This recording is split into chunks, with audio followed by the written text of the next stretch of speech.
Pakai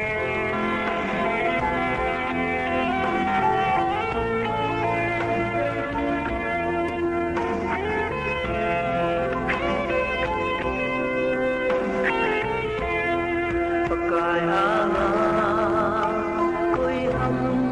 kisel nam ating. Pakai Ang A, koi ham kisel zoing. Pakai Ang A, koi ham kisel zoing.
Pakai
Pakai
pakai va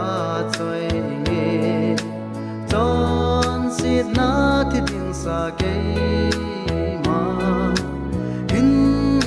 Halleluiah ko na hin khota ton sot hin na chu ka chang ka thu xiêm dấu xin pakai va choi zum lên ho le pakai ho pakai Jehovah Jire don so na hin zin pate a sam ti nei lo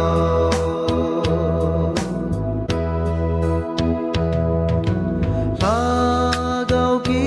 pa na ka nei cây ma chi vang le thế bang hi lo cây ma chon phát vang dòng hi lo ấy ngày lút val di gió à nahi từ xiêm dấu xin pakai va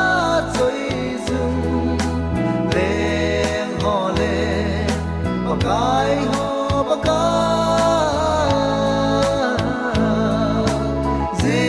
Jehovah Jire don so na hin zin pate a sam ti nei lo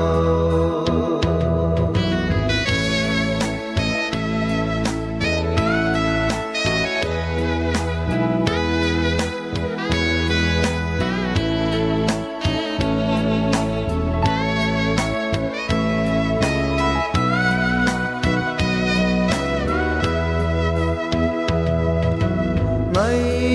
lút Pathen Kalam Ah lo hinna Pathen Kalam Ah chi na Pathen Kalam Ah hin na Pathen Kalam Ah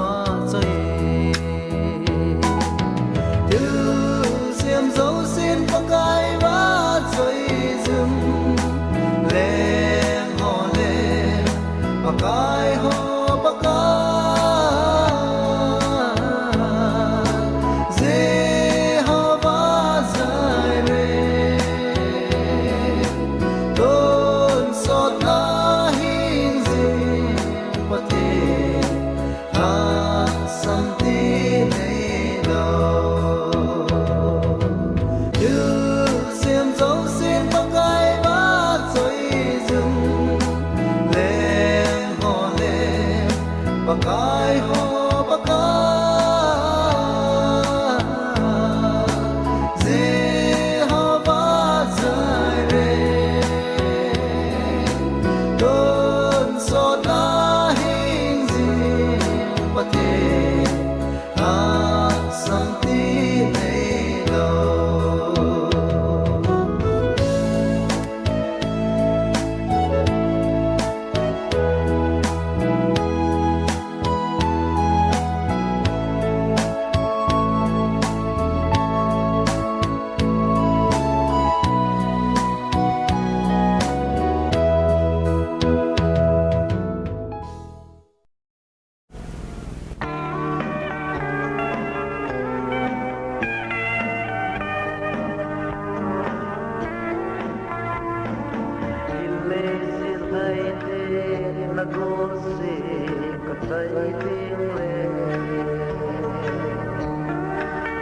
Pakai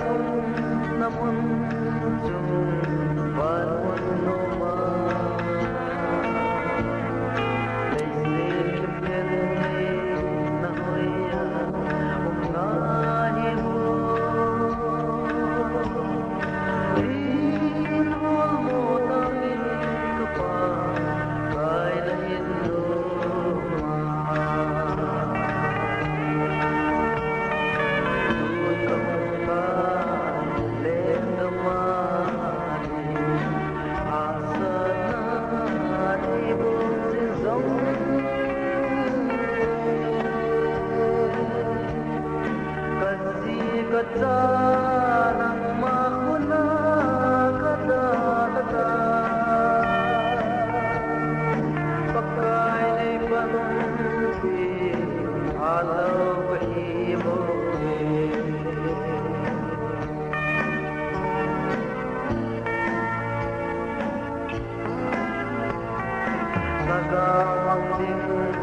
tâm min na tâm na lai cất to ding na tâm na lo me ca chi ding ca in sung in boy pi zo si o ve pa ca ca mo ne boy pa ca thang na bo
Bye.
mi hiểm dầu thế Igamle Inam si ngai dun igel khote in la gamle nam khan câu na ding ben ta tu en na sa sa ikin mo sa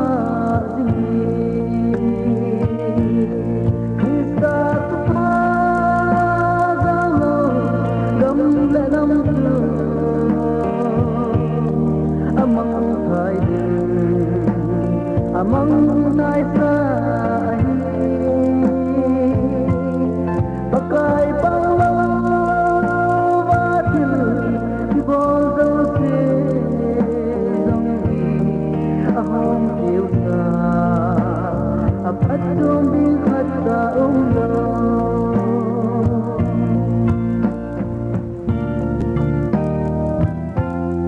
Christin gam khat nam khat kahina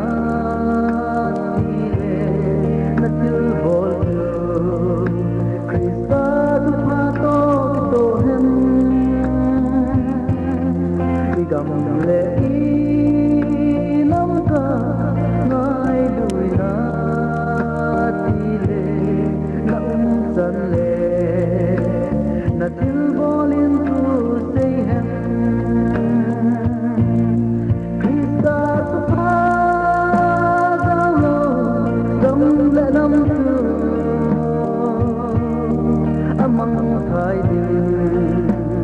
among nai sa hi Pakai Ang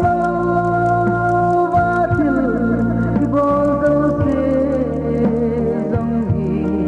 ahom kiu sa apat dom bin khat sa lo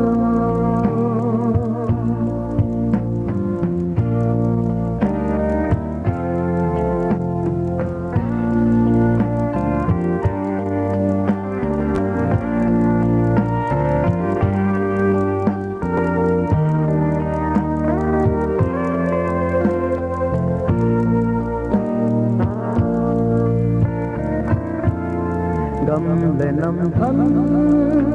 tau na ding pin tu Krista Igamle nam lo shin na gawi Krista Igamle nam lil na ding kalbi Krista Igamle nam tam shat na ding zong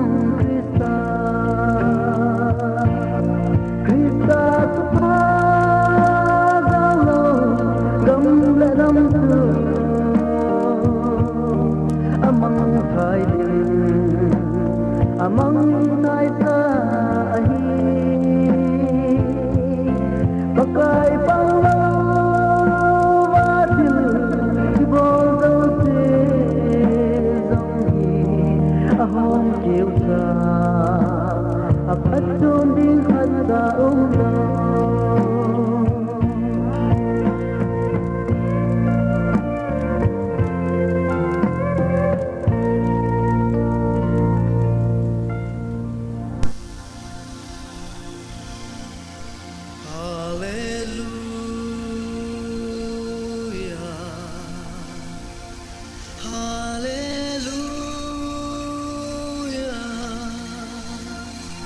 Halleluiah Amen Kaki pae o kapaka ngay lut na sim sen lâu ne mang som na kanu oi sunga kaki la pa duni chan na nei ko to na ho alo pi hallelujah hallelujah hallelujah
nego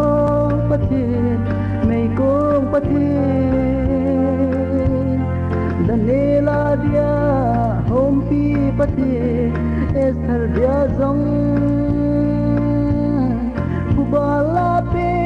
Pathen solal leilo Pathen Halleluiah va choi dia lom Pathen kadam sunga pi ding ka ngai cha dei pe jin ding ka ha sam na pan pi ding pakai Pathen ka ngai pe ne ki dang san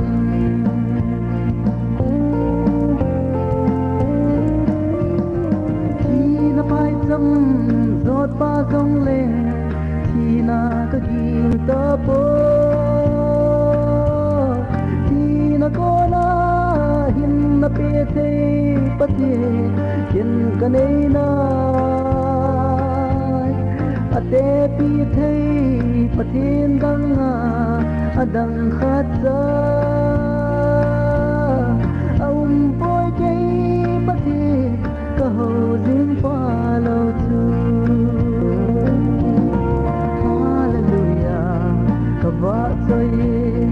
va choi dia lom Pathen kadam sunga pi ding ka ngai cha dei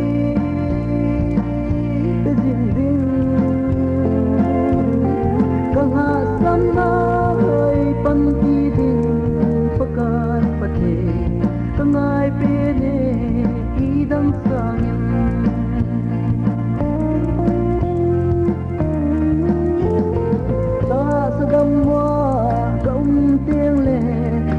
dam sa ding agao hin khwa ka su ni ting gong le ei kai thâu ding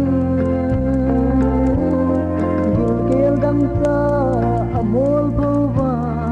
ei koi lo ding ka ki so ti Pathen ton so da hin ding ding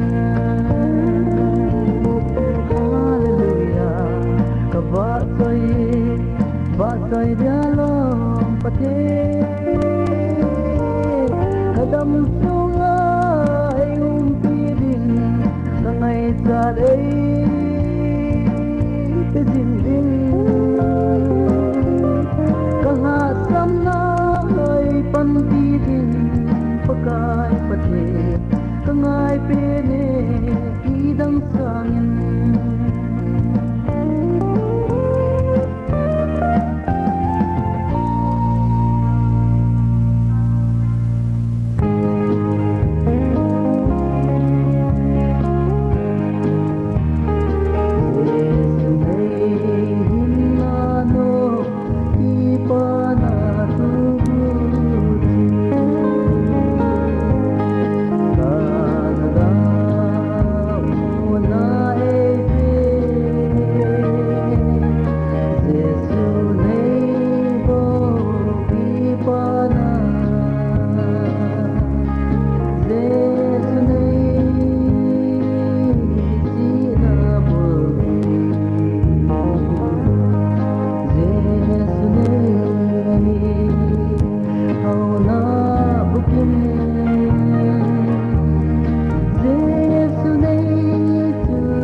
Kuki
Pakai na gospel bohozong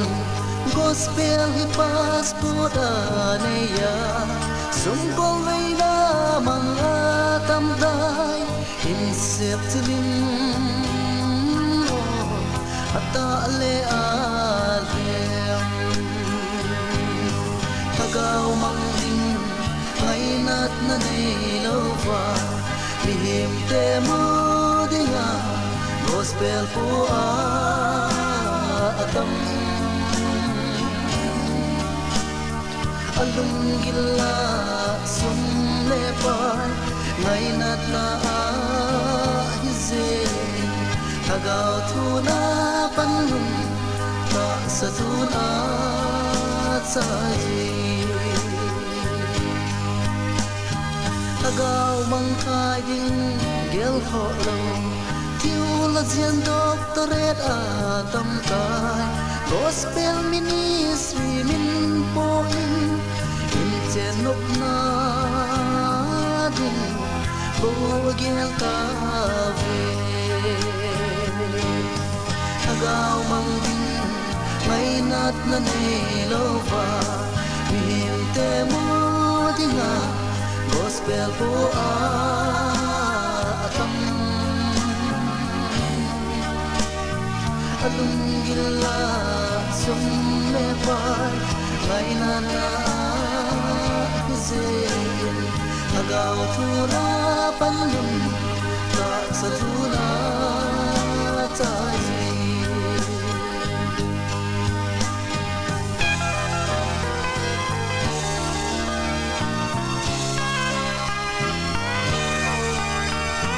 gospel hi passport aneya foreign muna anay tamta America Korea gamwa sino man na gospel dom tamta agaw mangding ngaynat na nilawa mihim temo dinga gospel po atam alung gila sum lepa ngaynat na hizein thadou thu na pan nun ka sa thu na cha ye pakai na gospel po zong gospel hi passport aneya sum ko vei na mga tam tai in septim atale alem gospel hi passport aneya